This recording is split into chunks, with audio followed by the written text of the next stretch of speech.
The last moments of December 31st, 1985, should have been buzzing with the energy of a New Year's Eve concert in Dallas. For rock and roll pioneer Ricky Nelson, it was just another stop on a comeback tour, another chance to connect with fans who'd loved him for decades. Instead, the sky over DeKalb, Texas, offered a terrifying spectacle. Inside a cramped Douglas DC-3 aircraft, smoke started pouring into the cabin. People on the ground looked up to see a plane on fire, a horrifying meteor falling from the sky. Around 5:14 p.m., the plane crash landed in a field, clipping trees on its way down. Of the 9 people aboard, 7 didn't survive the inferno that followed. Ricky Nelson, a man who had been a fixture in American living rooms since he was a boy, was gone at 4:05. The tragedy was an abrupt end to a life lived in the spotlight, life that seemed to define American pop culture.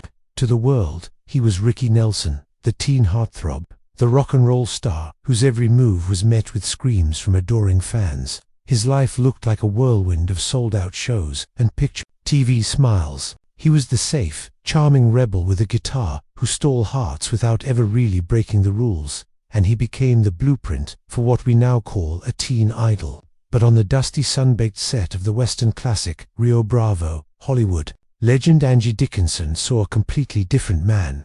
A man she says the world never truly knew. For decades, she has held on to memories of a surprisingly gentle and thoughtful young man, whose quiet humor and deep kindness left a lasting mark on everyone. It was a side of him so different from his public image, one that only a few people were ever lucky enough to see. This is the untold story of the real Ricky Nelson, through the eyes of the woman who saw the quiet soul behind the superstar's smile. Before he was a rock star, he was a son. Ricky Nelson's life didn't start on a stage, but inside a perfect little box built by his own family. The Adventures of Ozzie and Harriet, which started on the radio in 1944 and moved to TV in 1952, wasn't just a sitcom. It was a national institution. For 14 years and over 400 episodes, the Nelsons became America's family. They were the ideal vision of suburban life, where every problem was small and could be solved with a gentle word before the credits rolled. But behind that carefully managed image of perfection, a more complicated reality was unfolding. The kind, bumbling father figure America loved was, in reality, a meticulous and controlling visionary. Ozzie Nelson wasn't just playing himself. He was the show's creator, producer, head writer, and director. He held what his own son David would later describe as a nearly Svengoolie-like hold over his boys, managing their lives with an iron fist and demanding perfect behavior at all times. Ricky grew up in a world where his childhood was his job. While other kids were going to school dances, he was in rehearsals. While they played sports, he memorized lines. Fame forced him to grow up on camera, and the pressure to maintain that flawless image never let up. Ironically, that perfect prison is what launched his music career. The story is a classic. To impress a girlfriend who loved Elvis Presley, Ricky bragged that he was making a record. Too trapped by his own fib, he had to deliver. Ozzie, seeing an opportunity, secured a one-record deal. On April 10, 1957, in an episode of the show titled Ricky, the Drummer, the worlds of television and rock and roll collided. Ricky performed a cover of Fats Domino's I'm Walking, and the country went wild. The single sold over 1 million copies, and at just 17, Ricky Nelson was no longer just the cute kid from TV. He was a rock star. He became a pioneer, the first teen idol to use television to launch hit records. His father essentially produced the first music videos, using performance clips from the show to promote songs like Travelin' Man. The formula was a powerhouse. Between 1957 and 1973, he landed an incredible 53 songs on the Billboard Hot 100. In the late 1950s, only Elvis was more popular. He was charming, clean-cut, and soft-spoken as Safe Rebellion, perfectly packaged for the mainstream. But underneath it all, he was still just a kid. Friends from that time remember him as deeply introverted, shy, and sensitive. The fame he wore so easily was actually a heavy cloak, and it left him feeling isolated. The world saw a confident heartthrob, but the real Ricky was a quiet soul who could barely look his audience in the eye. And it was this conflict, the massive gap between his public image and his private self, that he carried with him onto the most important movie set of his life. The year was 1958, and the sun-drenched backlot of old Tucson studios was buzzing.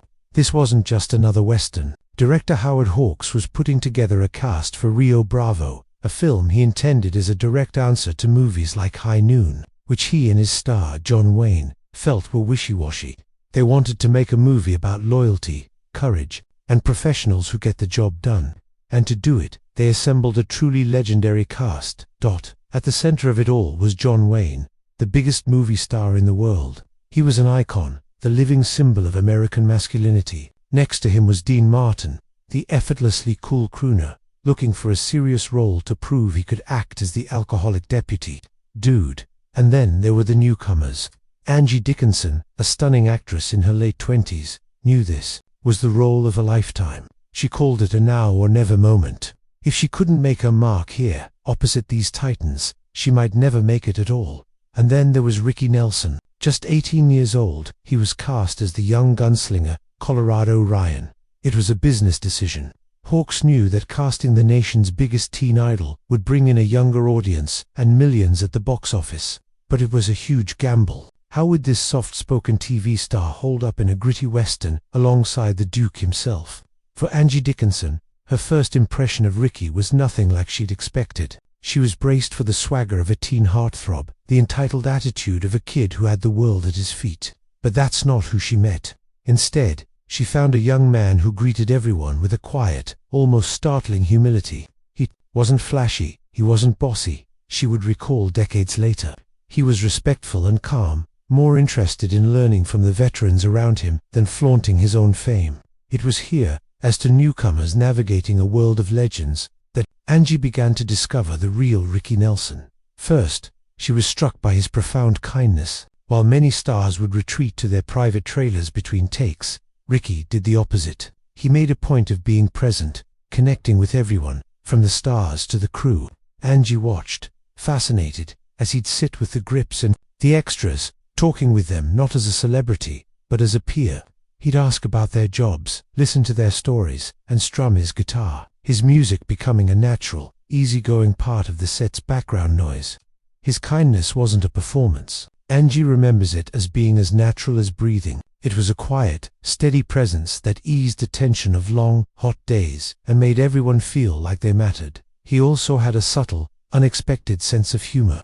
It wasn't loud or attention-seeking, but it was another way he built connections. Angie fondly remembers him leaving little notes or jokes in her chair just to brighten her day, small private gestures that spoke volumes. In the downtime between takes, they found a confidant in each other. Two outsiders sharing stories and helping each other through moments of doubt. Even the old guard was won over. On Ricky's 18th birthday, John Wayne and Dean Martin famously pranked him by having a 300-pound sack of steer manure delivered to the set and throwing the young star into it. It was a rough, old-school rite of passage, their way of finally welcoming the kid into the fold. But perhaps most surprising to Angie was his deep professionalism. Ricky wasn't just there as a gimmick.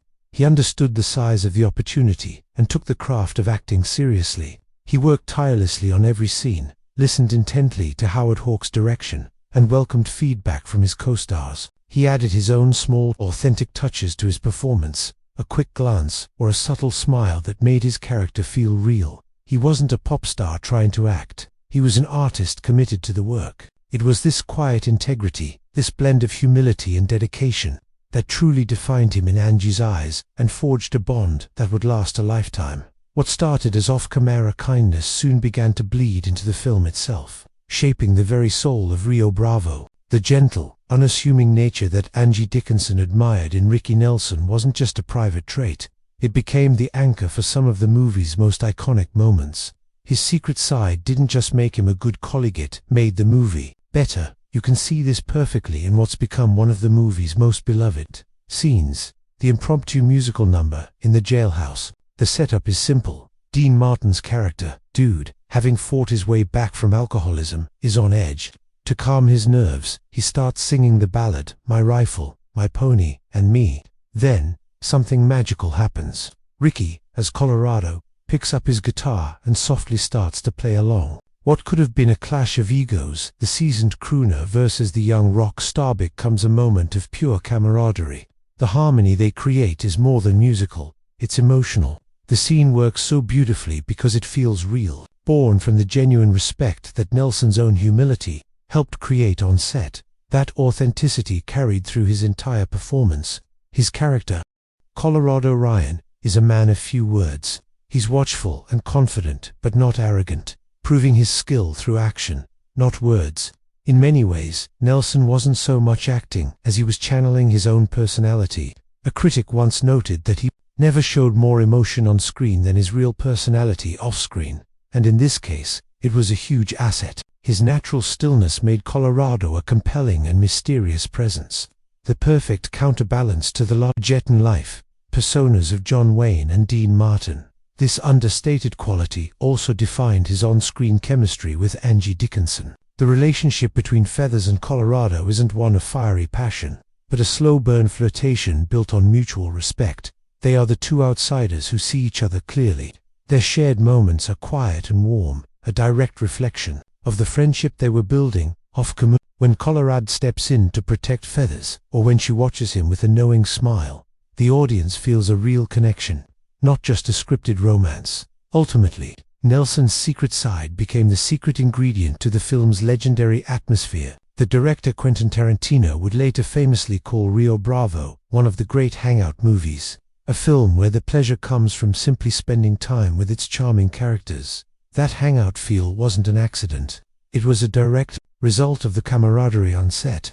Nelson's approachable nature bridged the generational gap, creating an environment where everyone, from the Duke to the newest crew member, felt like part of a team. The very thing that made him different from his public persona, his gentleness and his humility, was what helped transform Rio Bravo from a simple western into an enduring masterpiece. The dust eventually settled in old Tucson. The cameras stopped, and the cast of Rio Bravo went their separate ways. But for Angie Dickson, the experience and her time with Ricky Nelson had changed her. It was more than just a fond memory. It was a profound lesson in fame, character, and what it truly means to be a star. Angie would later say that Ricky's quiet example showed her that true influence comes from the depth of your character, not the volume of your fame.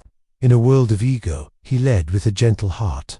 He taught her that the greatest legacies aren't built on headlines, but on compassion and authenticity. His willingness to listen and his respect for everyone around him became the standards she would carry with her throughout her own celebrated career. This warm memory, however, is now forever tinged with tragedy. 26 years after they shared the screen, Ricky Nelson boarded that fateful flight on New Year's Eve. He had been on a comeback tour, fighting to reclaim a piece of the spotlight. His 1972 hit Garden Party was a bittersweet reflection on that struggle, written after he was booed at a concert for playing new material instead of his old hits. He was a man still passionate about music, but trapped by the ghost of the teen idol he once was. Friends say he dreaded flying, and the old DC-23 he'd purchased was known for mechanical problems. But he refused to travel by busser, sad irony, for the traveling man. After the crash, ugly rumors swirled about drug use, but the NTSB investigation set the record straight. The fire was likely caused by a faulty in-cabin heater, a mundane failure that ended a spectacular life. The news of his death sent a shockwave through the industry, but for Angie, the loss was personal and sharp. It's been widely reported for decades that she couldn't bring herself to watch Rio Bravo again. To do so would be to face the ghost of the young man she knew, not the legend, but the kind, 18-year-old boy, so full of life and quiet promise, so unaware of the tragic fate that awaited him. The film had become a time capsule of a life cut short. So, what endures? The screams of the fans have long faded. The perfect image of the Nelson family has been complicated by time, but what remains, preserved in the memories of those who knew him best, is the story of a different Ricky Nelson. Not the product, but the person. Through Angie Dickson's eyes, we see a young man who navigated unprecedented fame with a quiet humility and a gentle spirit. She saw past the polished facade the world demanded and connected with the thoughtful soul underneath. Her memories are more than just a sweet Hollywood anecdote. They are a final, crucial testimony. They remind us that behind every public persona, there is a private truth, and that the measure of a life is found, not in the roar of the crowd, but in the quiet moments of kindness that leave a lasting mark. The world may have lost its first great teen idol in that fiery crash, but thanks to Angie Dickson, the memory of the real Ricky Nelson, the gentle, humble, and truly remarkable man shines on. What are your favorite memories of Ricky Nelson? From his music or his films? What's your favorite scene from Rio Bravo? Let us know in the comments below. And if you enjoyed this story, be sure to subscribe for more deep dives into the lives of Hollywood legends. Thanks for watching.